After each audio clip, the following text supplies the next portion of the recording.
using olive oil to its full potential, or are you missing a trick or two? And how much do you actually know about olive oil? Hi, I'm Murray, and in this video we're going to take a look at olive oil production in general, how to purchase and how to use olive oils, and also the role that other oils should be playing in your kitchen. So let's jump into it. While the top 5 producers of olive oil by volume are Spain, Morocco, Turkey, Greece and Italy, per capita it's the Greeks that consume more olive oil than any other nation, followed by the Spanish and then thirdly Italy. Now there's a lot of myths and theories and confusion about the use of olive oil in the kitchen and its health benefits. The idea that simply buying the most expensive virgin olive oil to cook everything with and that's going to make the best food and is better for one's health just simply isn't true. There's a time and a place for using all grades and types of oils, and simply spending more money on olive oil doesn't mean you'll always have the result that you're expecting. So let's break the terminology and the jargon down a little bit. The term virgin olive oil refers to the first pressing of the oil, which will be the most dense and intense. So the term extra virgin olive oil, or extra virgin olive oil, depending on the marketing, is the first part of the first pressing and generally accepted as the best quality part of the oil in its natural state.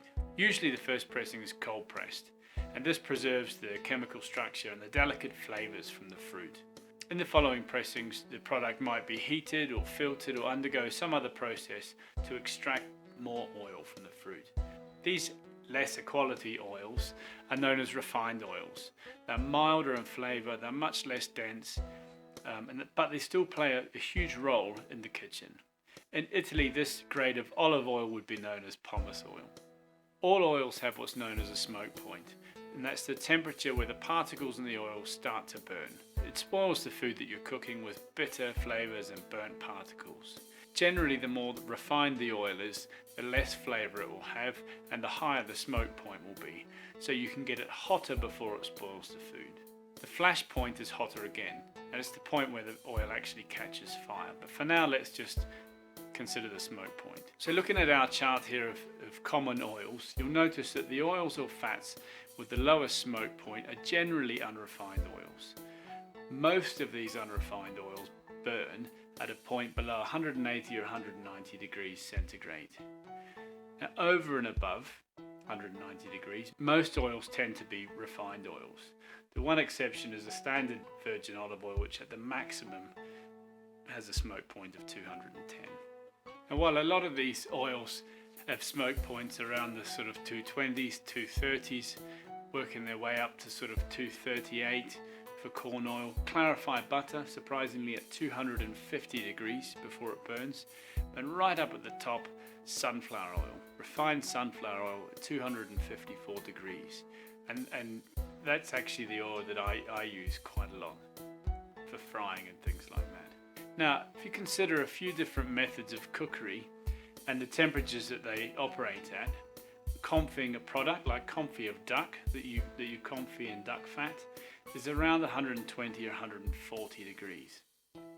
Roasting vegetables, roasting meat, anywhere between 180 and 200. Shallow frying and sauteing, 190 to 220 and plus, sometimes 230 or 240. And deep frying 170 through to a maximum of 210, the absolute most. So you can see that the majority of the unrefined or extra virgin oils, when used in a lot of cooking scenarios in the kitchen, come dangerously close to burning during the process and spoiling the food. So as a general rule, I think it's better to stick with the lesser grade, milder oils and the more refined oils for roasting and frying, and save the more expensive extra virgin olive oils and cold pressed oils for eating raw. There's no point in heating a cold pressed oil. It's been cold pressed to preserve the delicate flavors and to make it nice to eat raw. Use them for dressings and things like that, or as often the case with olive oil, drizzle it on the dish at the end of the cooking process before it's served, like grilled vegetables and pasta and things like that. Extra virgin olive oil can also be a little bit strong and bitter. I usually use about 1/3 virgin olive oil to 2/3 of more refined oil like sunflower or rapeseed oil for mayonnaise and dressings. It's also pretty uncommon to deep fry with virgin olive oil because of the strong flavour, but also the cost. I mean, it costs a lot to fill a 15-litre deep fryer with olive oil to get an inferior product in the end. Now, just like with wine, olive oil varies hugely in flavour and price. A lot of the time it comes down to the climate, but also your personal taste. Oils from a cooler climate like Tuscany tend to produce heavier, more grassy and bitter flavour olive oils, while olive oil from a warmer climate such as Spanish or Greek olive oil tends to be a lot less bitter and more sort of golden and toasted. But unlike some wines, olive oil won't get better with age.